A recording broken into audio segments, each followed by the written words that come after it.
All right. So next up we have Frank talking about model selection for deep learning, neural networks. He's going to tell us more about it. Thank you.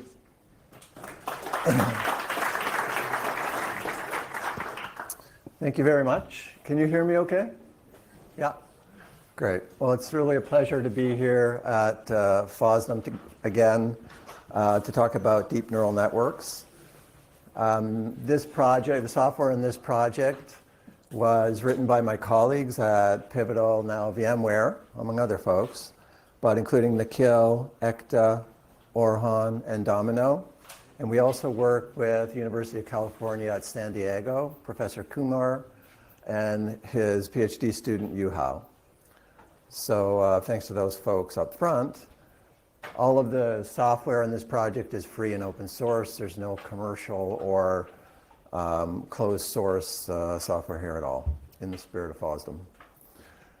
This is the agenda, what I'd like to talk about today. First, talk about how one could train deep neural nets in parallel. Secondly, to introduce you to something called model hopper parallelization, which is based on the work that UC San Diego did in this area. Talk about an implementation of model hopper on a massively parallel processing database. And then give a couple of examples, one with grid search and one with automated machine learning using a method called hyperband. So let's get started. We've all heard about deep learning and deep nets in the popular press and the specialty press. It's a kind of machine learning which is originally inspired by biology of the brain, although these days it has less to do with neuroscience. And it is characterized by artificial neural networks, which are networks that have multiple layers. They have an input layer, for example, an image, an output layer, which could be a classification, and in between they have potentially many hidden layers with different components. And an example is this convolutional neural network, which is often which is often used in image processing applications. The problem is, there are many problems, but one of them is that training neural nets is very, very hard. The accuracy of a model is a function of the architecture that you choose, like the number of hidden layers, what the components are of those. Depends on what the hyperparameters or the parameters for those models are. Depends on the data set. So it's kind of the hidden secret in data science that you have to do a lot of trial and error in order to come up with a model which is effective. So just as an example, let's say that we have 4 model architectures that we're interested in. We have different batch sizes, 4 different batch sizes we're interested in. We want to try 4 different learning rates, and we want to try 4 different methods of regularization or smoothing. Well, already we're up to 256 different combinations. So if you're training all of these models one at a time, it's going to be extremely expensive. It's going to take a long time. So there's definitely a need for speed here, which means work in parallel. And working on parallel means we're talking about distributed compute systems. So how could we, what are the different ways in which we could train neural nets in parallel? And in order to understand the various options, let's just briefly remind ourselves what gradient descent is. It's the most common optimizer, variations of this most common optimizer, which is used in deep learning. So we want to minimize some loss function. So we have a cost function on the y-axis. We have a variable on the x-axis, which is perhaps a weight for one of the hidden layer in one of the hidden layers. We have an initial value, which is that dot on the right-hand side. We calculate the slope at that point, or the gradient, and then we move in the negative direction of that gradient in order to find the bottom of the curve. And the size of the steps that we take is a function of what's called the learning rate. So hopefully we get to the bottom of this curve, our model has converged, and it gives us a reasonable answer. Thing is, we often don't operate on single weights at a time. We operate on tons of weights, and we do things in what are called batches or mini batches. So a brief kind of description of mini batch stochastic gradient descent. It's much faster than working on one at a time. So in our data set, we have two features. We have x1 and x2. We have a y value, which is our label. So we're talking about a supervised learning problem. And we have a model that we've initialized. Think of the dot on that curve on the previous slide. We pass that model over this mini batch, subset of the data, and we get a new model. Well, how do we get that model? What we do is we calculate the gradient, which is the slope, and we use eta, which is our learning rate. It's negative because we want to move in the negative direction. So we're moving down the curve. So we do that for our updated model. We get an updated model. Then we take that model, we pass it over the next mini batch. We get a new model. We pass that over the next mini batch, we get a new model. And we continue until we've gone through all of the data, which is called one iteration or one epoch, some people call that. And we do this in a sequential manner. You can visit the data in any order, but you need to sequentially visit all of the data because that's very important for convergence. But you notice we do this on a single machine. So like, how would we do this on multiple machines? How would we run this in parallel? And there's different ways to do this. There's task parallelism and data parallelism. So let's look at those briefly one at a time.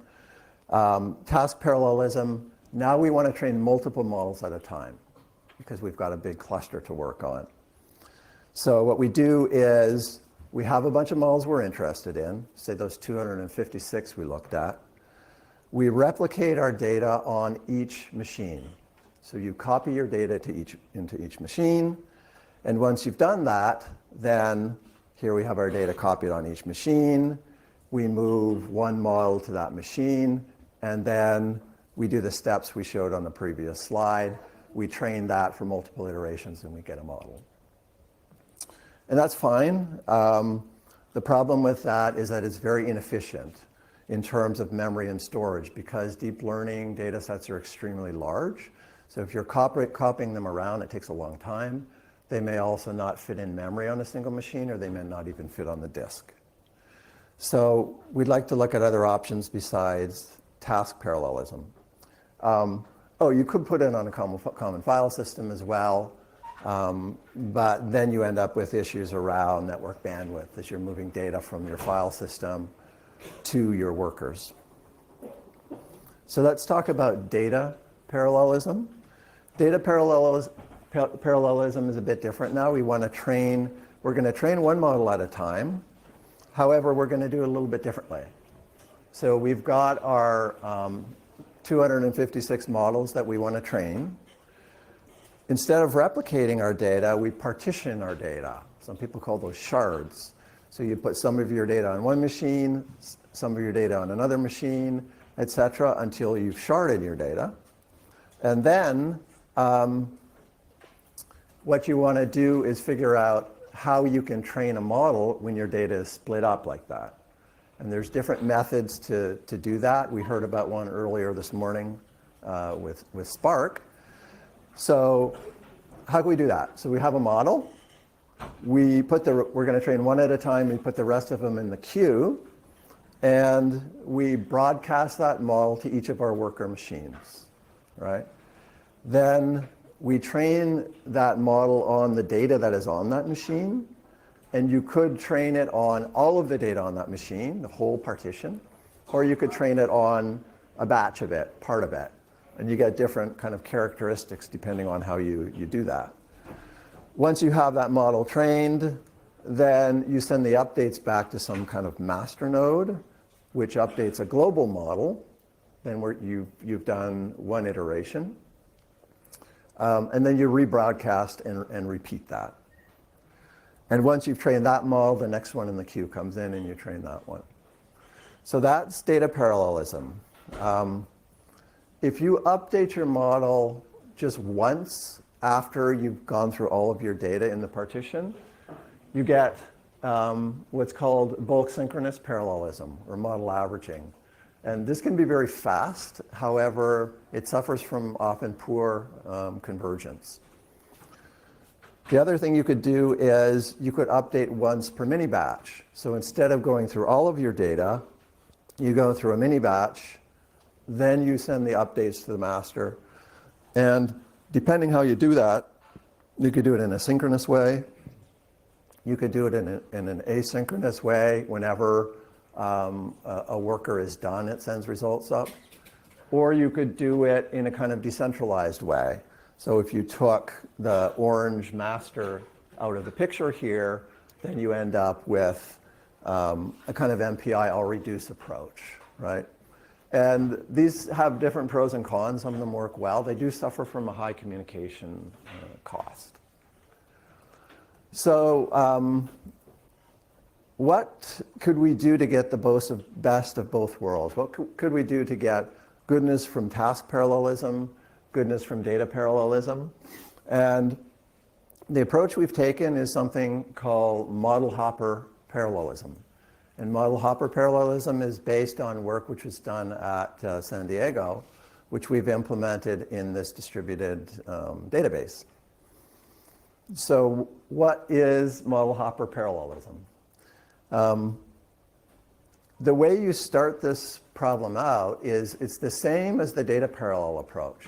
So what you want to do is you don't want to copy your data to each of your worker machines. You want to partition it or shard it. So that's the way you start, in the same way that you do with data parallel. So you've got data on these different machines. Then you send a model to an initial model to each of those machines. And we have 256, so we're going to do this in a kind of round robin way. You train the model on that entire partition. But then instead of going back to the master to do an update, what you do is you move the model state over to another worker. So we've moved the model state from the blue one from the left side of the screen here to the center of the screen. And the data is locked in place because it's too expensive to move. You're just moving the model state. You're moving the model weights.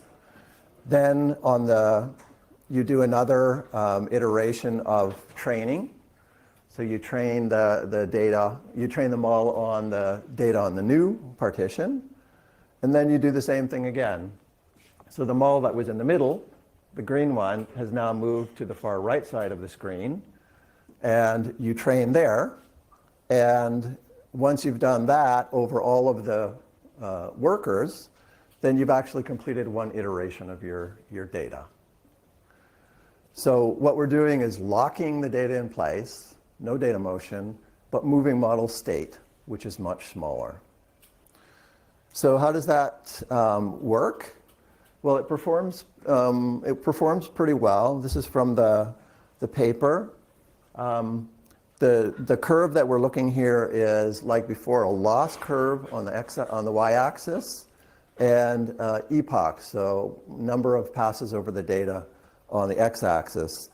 And the model hopper is one of the bottom curves, so it has very good convergence performance. And if you look at runtime and GPU utilization compared to other methods, it's pretty good. So it has high GPU utilization, and as a result, it has very good runtime. So we want to take this now and implement it on a massively parallel processing database. So there's an open source project out there called Green Plum Database. There are a bunch of other massively parallel processing databases out there. Most of them are commercial. This is, to my knowledge, the only open source one. And this is what the architecture looks like. And as expected, you have a master node. You have a bunch of workers. You can think of these as many, many Postgres databases running in parallel. And these are on these host machines. So on the host machines, you've installed Keras and TensorFlow, which are the libraries we currently support. We also install Apache Madlib there, which is an in-database machine learning library. And the one thing I want you to note is that for cost control reasons, if you have like a really big database, you might not have GPUs on all of those machines. You may only have GPUs on certain of the hosts. So what we need to be careful of is that we distribute data only to the hosts where there's GPUs. And when we do our model hopping, like I showed before, moving model state from machine to machine, we need to make sure that we only move it to machines that have GPUs. This is what the API looks like. I won't go through the details of it, but there's an API for defining the models that you care about. So those 256 models that we want to run, you define what those are, and those can be architectures or hyperparameters. And then you want to train those models. You want to change them from purple to orange. And there's a function that is used to do that. You specify the number of iterations, whether you want to use GPUs or not. All right, so you create your models you want to run, and then you train them. So I'd like to go through a couple of examples of the results of this. So we're going to use something called Cypher, which is a kind of well-known image processing image data set. And we're running on Google Cloud Platform. The approach that we're going to do to training is to initially cast the net wide. And then once we've casted the net wide, we're going to look at certain areas that are of interest and kind of zoom in on those. So here's the model configurations that we want to run. We have 3 model architectures we want to run. We have a bunch of optimizers with different parameters, and we want to try 4 batch sizes. And if we do that, that ends up with 96 configurations. So we train those on this parallel database, and we get 96 different curves, right? So we have accuracy on the left side and the loss on the right side. So we might say, oh, why don't we just use the most accurate one? This is the most accurate curve. It's about 82%. But there's a danger in doing that because it may be overfitting the data. So the top curve here on the left-hand side is actually the training data. The bottom curve is on the validation data. And you can see you have a big gap there. So that's dangerous because it means it's not, your model is not generalizing well. So what you can do is to do your next iteration is to plot the variance, plot those differences there, and then pick the ones that have the smallest difference, right? This is one technique. So on the left-hand side, we have the deltas. The bottom is all the model support, the tuples that we ran, and then we're going to pick, the good ones. Here's an example of one that overfit less, right? So we refine the model configurations that we want to run based on kind of the good ones we saw. And then it's a smaller number here. We're going to run just 12 of them. And we run those 12, and we can pick a good one from there because these are ones that overfit less, right? So here's a sample good result. And then once we have a sample good result, it's now in the order of 80%, a modest amount of overfitting. We can do inference on it, which is prediction. And what does this look like? A dog. Yeah, and the model says it's a dog too. Okay, so I'm going to finish up quickly talking about automating that. So you can add automated machine learning on top of this. One example that we've done here is with Hyperband, and Hyperband uses the idea of what's called successive halving. So it's automating some of the steps that we did before, so we don't have to do as much analysis ourselves. We start with a big set of models, we train them for a while, you get a subset of models from there, you train again, you have survivors there that you continue with. So the way Hyperband works is you specify a couple of parameters, including the resources you want to use and how you want to have your data. And once you do that, it creates a schedule for you. Don't have to worry too much about how the schedule is created. There's a whole theory behind it. But if you train this, if you run according to this schedule, for example, you start with picking 81 different models, you train it for one iteration. Then you pick the best 27, you train it for 3 more. And you proceed through these brackets. Then this is a way of automating the model selection approach. So we do that here. Again, we start with a bunch of model configurations. Now we're not doing grid search. We actually set ranges for things because we need to generate different combinations. And then we run it according to the schedule. And the same thing happens, right? You get a lot of information. You could stop here and say, I'm gonna just go through one pass of my automated machine learning. You could then do another set of the same thing, which is what I did here. So it's the same steps we did before, is we looked at ones that were very good. We kept those. We threw out the ones that are not very good. And then we do another round. And you might run that for much longer, for example, because you have your better models. So once you do that, you rerun and you get better models. And here you can see they're in the order of 80% or so. Here's an example of a model from here with close to 80% accuracy, but very little overfitting. So to wrap up, Model Hopper is an interesting kind of approach for doing distributed training of deep nets. You can implement it in a massively parallel processing database like Greenplum. It works pretty well. It scales very well. You can add automated machine learning methods on top of that so that you have to do less work yourself in terms of selecting good models. And for future work, a short list of things we're working on. We want to improve GPU efficiency because we're working in the database. We're not quite as efficient as the results that show in the paper.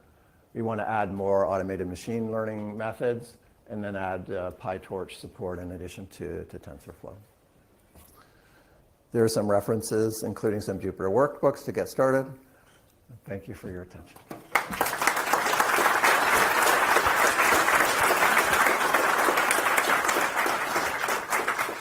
Thank you, Frank. We have 3 minutes for questions. Please stay seated. Any questions?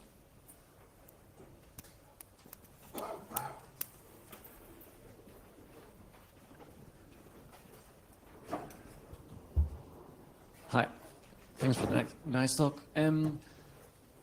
With the partitions of mini batches, you said that it's very important that data is processed sequentially, but then Model Hopper distributes that partition in the different worker nodes, but only one of the models is going to start from the beginning and follow the sequential read? Is that an issue, or is the partition in Model Hopper different to the mini batch? It's logically efficient to sequentially going through all of the data. So the question was, is there an issue with visiting the data in the right order or incomplete with Model Hopper? I think that was the question. Yeah, and the answer is that it's logically the same as sequentially going through all of the data. So when you hop from machine to machine, you're visiting a new set of data on that machine, right? So when you finish one iteration, each model has seen all of the data. The characteristic of gradient descent is that it's robust with respect to visit order. So you don't need to visit the data in the same order each time. In fact, it's randomized initially up front before it's distributed, but you do need to visit all of the data because that's very important for convergence. Okay, thank you. You're welcome.